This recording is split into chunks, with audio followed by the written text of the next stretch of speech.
dans le vif du sujet. D'où vient cette expression « avoir un mal de chien » ? Parce que franchement, si vous avez déjà eu une rage de dents ou une sciatique, vous n'avez sûrement pas eu envie qu'on vous compare à un labrador. Mais justement, tout est une question de perception historique des chiens. À l'époque médiévale, les chiens n'avaient pas du tout l'image de fidèles compagnons mignons qu'on promène au parc avec un petit manteau en laine.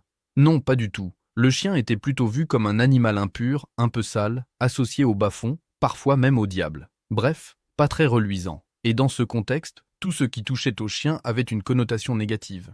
Et c'est là que ça devient intéressant. L'expression « un mal de chien » apparaît au XVIIe siècle. On l'utilisait pour désigner une douleur extrême, insupportable, comme si c'était le summum de la souffrance. Pourquoi ? Parce qu'on associait les chiens à quelque chose de violent, d'agressif, de mauvais. Dire qu'on avait un mal de chien, c'était comme dire qu'on avait la douleur la plus horrible qui soit. Et petit bonus, certains historiens de la langue expliquent aussi que les morsures de chiens pouvaient être extrêmement douloureuses et dangereuses, surtout à une époque où la rage circulait encore largement. Donc forcément, avoir un mal de chien, c'était faire référence à une douleur qui vous cloue au sol, comme si un molosse venait de vous attraper la